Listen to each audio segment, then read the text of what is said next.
Bismillah, Alhamdulillah, Assalamu alaikum. Welcome to the Deen Show. We are here helping you develop a better understanding on Islam and Muslims. Usually when you don't understand something, you end up fearing it. Now that you can understand who Muslims are, what Islam is, you might even come to embracing it, accepting that there's only one God. And you are within your very nature wanting to submit to the one God. You can accept Islam at any time. So you have a number right here on the screen, 1-800-662-ISLAM. Anytime during the show, after the show, call this number to get more information. We're going to be talking about continuing with our special guest, Imam Shpendim. Grew up in New Jersey. He's a New Jerseyan. I'm a Chicagoan, and we're hooking up here on the Deen Show talking about marriage. In our last show, this is part 2, we talked about the benefits of marriage. Everyone wants to know what's the benefits. Now for the one who has implemented Islam, this is finding your mate, hooking up, and doing it the right way. We talked about some other points. You can go back, see part 1. Now we're going to be bringing on our guest, Imam Shpendim. How are you? Thank you for being with us again to cover part 2 of the marriage. You helped us. Allah bless you and reward you. Ameen Yaku. Thank you very much. We left off last time, and we're going to get straight to it because the time just flies. And we're going to have you back again. We're going to keep this going. We're going to dedicate a section on the Deen Show for the people to come on, and it'll just be for marriage because people want to talk about it. Naturally, it's in them. They want to express themselves, but in part 1, we talked about how to do it through marriage, doing it how the Creator, God Almighty, the Creator of this universe, how He wants you to do it. Talk about just quickly, real quickly, now the harms. We talk about benefits, but going into marriage, many benefits. The rewards, you can even get rewarded for having intimate relations with your wife. Is that correct? Correct. You'll comment on this. Record these points. You're going to cover them before we go. I'm very excited to talk about this. Now, now the harms. Illegitimate children, diseases, heartache, heartbreak. Talk about this for a moment. Those side effects of doing it test drive style. Talk to me.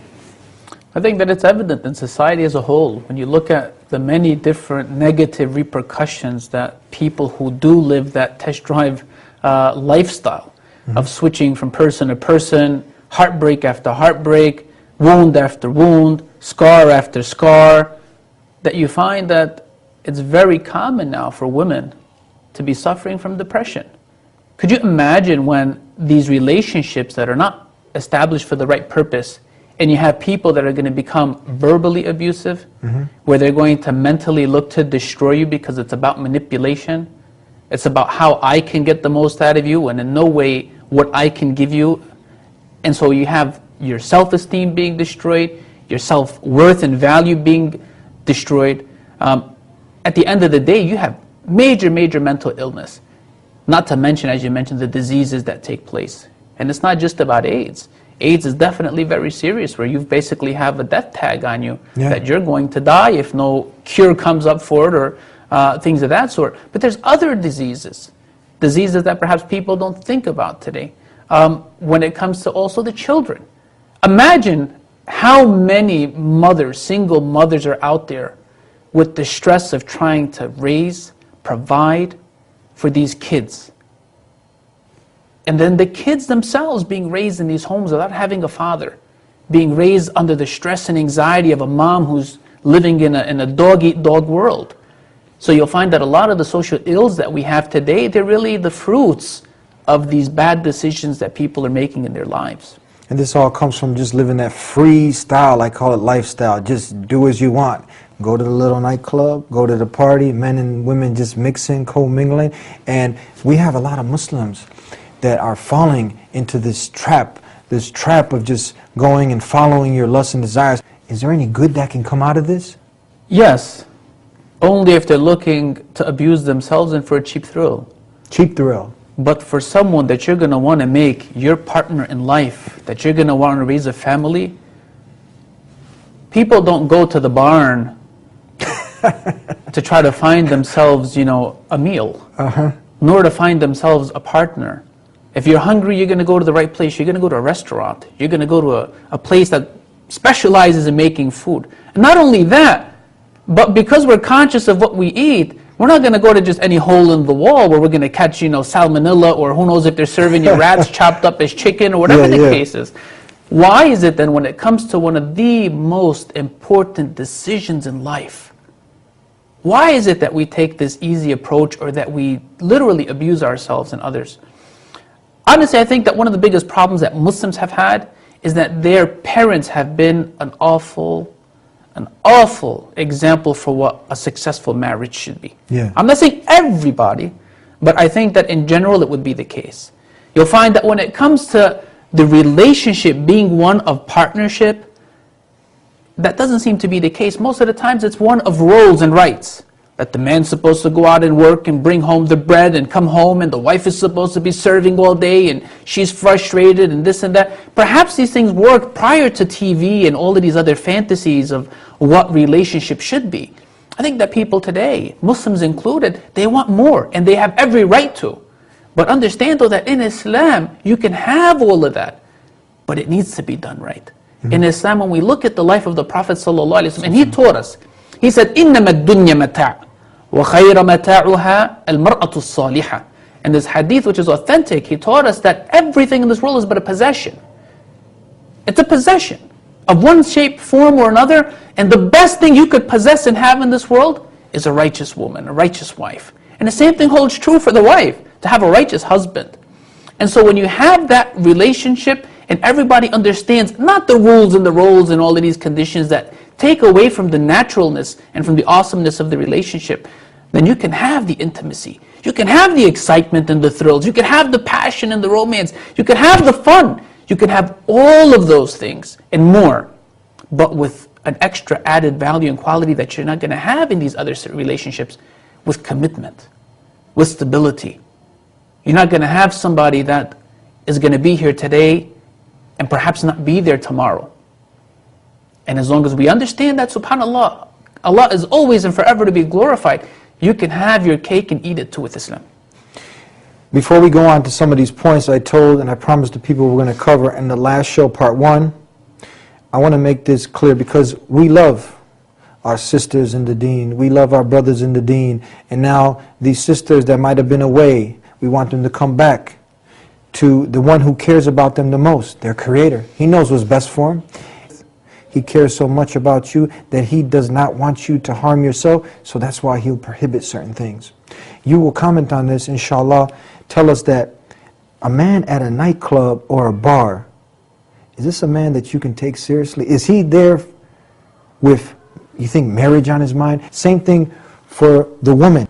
No, absolutely not. There shouldn't be any reason for a Muslim to go to this place or these types of hangouts and bars and clubs looking for a husband, looking for a wife. Looking for the person that's going to be their lifelong companion, the father, the mother of their children, the building block of that family. That's not the place for it. Does it mean that it's impossible? No, it's not impossible. But we want to try to use our mind and our intelligence. It's not practical. We want to benefit from what Allah has given us. We want to be in the right locations looking for the right thing. And this is one of the things we have to understand. When you go to these types of places, especially the men, the men are going there because they want to have fun. They're looking for some cheap thrills. They're looking for the excitement. They want to hook up. They want to party. They want to wham bam, thank you ma'am. And then if they can keep you in there. Sisters need to know this though. This is a point that they need to know this, that this is how this is what the man is out there. He's on the hunt. He's on the hunt, and even worse than that, he'll lie to you. He'll lie to you. He'll lie to you with a straight face. Because at the end of the day, he's Machiavellian, that the ends justify the means. We don't want you to get lied to. We don't want you to get set up like this. That's why we love you and we're trying to give you the best advice.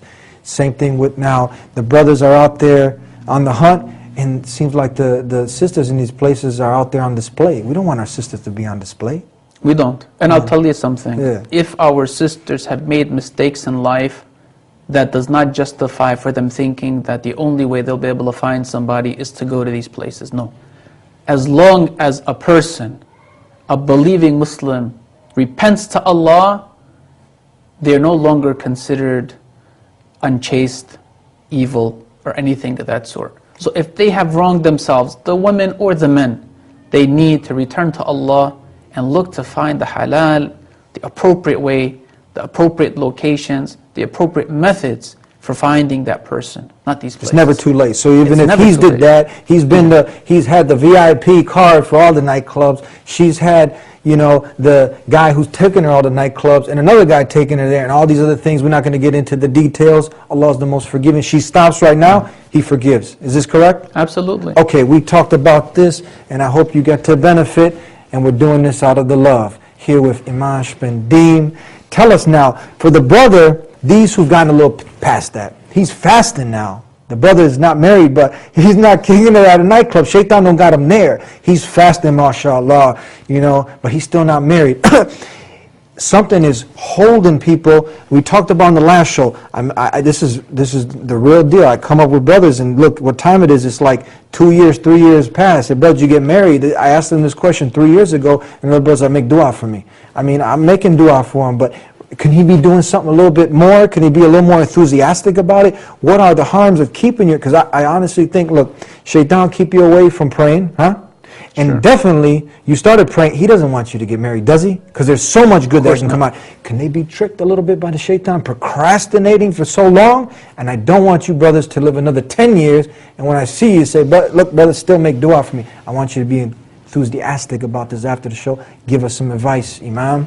It's absolutely correct. Actually, if we boil down the different issues of being hurt, of stress, of sadness, We're trying to cover it all. All of that Yeah. in its core is really fear. There's fear within these individuals that's preventing them from taking that step. Can I get a shot or something to get them away? Definitely. Give them a shot of iman. Imam, yes. You know what I mean? Uh-huh. Let them accept it. And that's the thing. They have to make that active decision. They need to, if they're making dua to Allah, they need to then allow Allah to guide them in the right direction. And part of that right direction is looking to have clearly what you're looking for, and then looking to get the proper methodology of finding that person. Get your family, your friends, perhaps even the imam or the masjid. That's what we need to hear. Yes. So you talked about get your family involved. The imam at the masjid. Give us... And these things, honestly, when it comes to the cultures of different Muslims, these are some of the conflicts that take place, because normally in the countries back home, it's something that a lot of times there's still people that their parents are deciding for them who they're going to marry. Okay?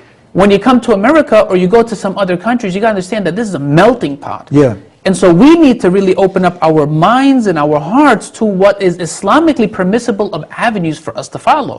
And it comes to using the imams and benefiting, for example, from the Islamic centers, from the Islamic schools, when it comes to, for example, different Islamic classes that may be given, when it comes to even the internet. And one of the awesome things that just recently started up, which I really recommend that our brothers and sisters look to take advantage of, is an awesome project that Sheikh Yasser bin Jas has come with. Yeah. And from what I know of him, mashallah, I expect this to be something that's going to be awesome and is going to be very beneficial. The website is www.practimate, PRACTIMATE.com. Yeah. And in this, he's got a service which takes you literally like life coaching from beginning to end for the stages of helping you, especially if you're a practicing Muslim, somebody who wants a practicing Muslim, to be able to achieve that, to get the goal done. So we need to put forth the effort. We need to be encouraged. We need to be excited, and we got to be out there doing the work. Like anything, she's not just going to come knock on your door and say, "Hey, I'm here. Marry me." It's not going to work like that, is it? Unfortunately, that's the mentality back Is home, it? Yeah. especially on the woman's part, that she's got to sit home and that somebody's going to come knocking on your door. Wallahi, the time, by Allah, the time has come that we need to really be proactive.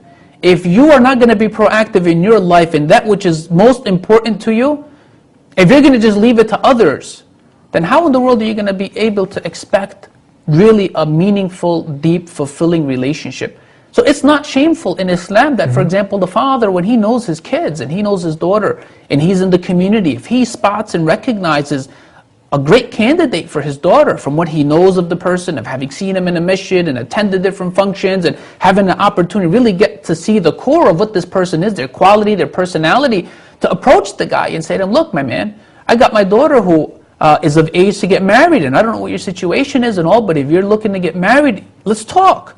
Or a brother, for example, if it's that he's the wali, if he's the guardian, instead of the father, for example, if he's not present, he's passed away, whatever the case is.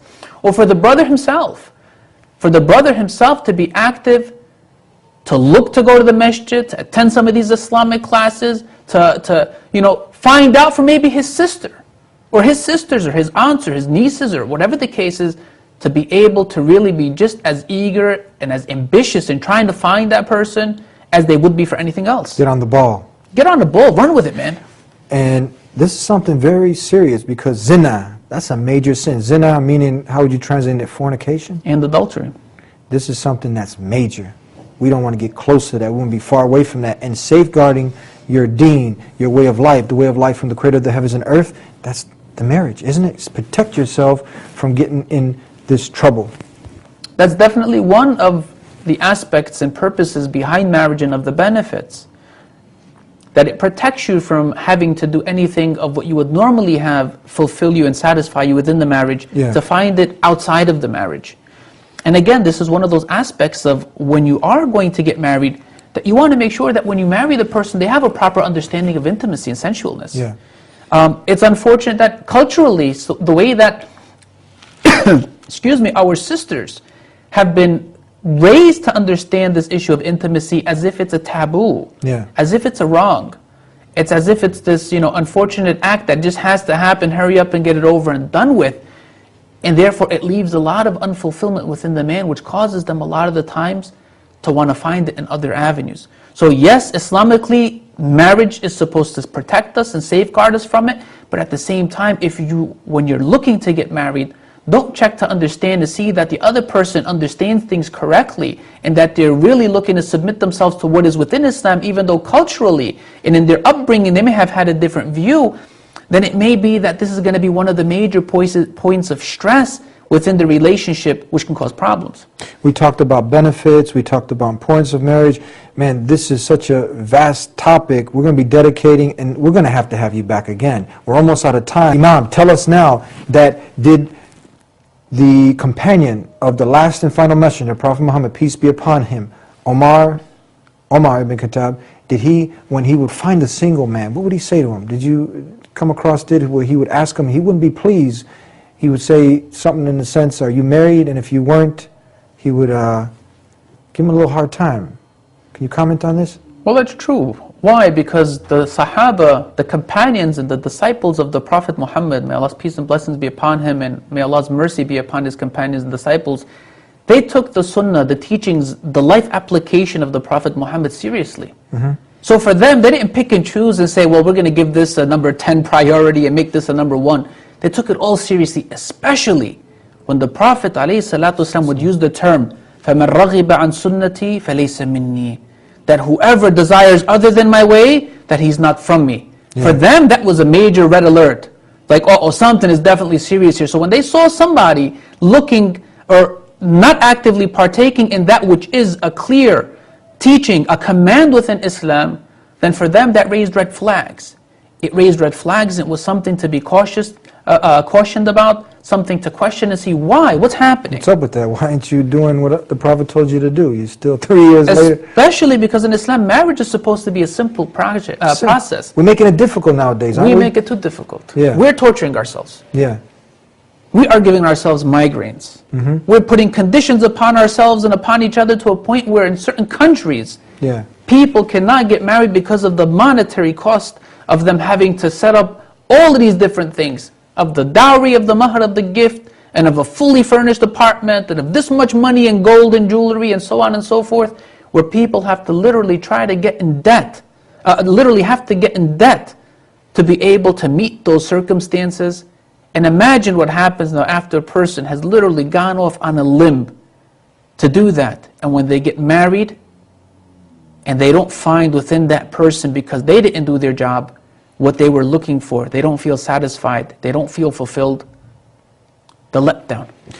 Encouragement to run, to after you view this show, call your friend, call the imam, tell him, look, I just watched Imam Spendim and Eddie on the Deen Show, I'm excited, I need to get married, I want to do it the right way, according to how the creator of the heavens and the earth, and his last and final messenger, they have given us the guidelines, and nothing less. This is what we're talking about.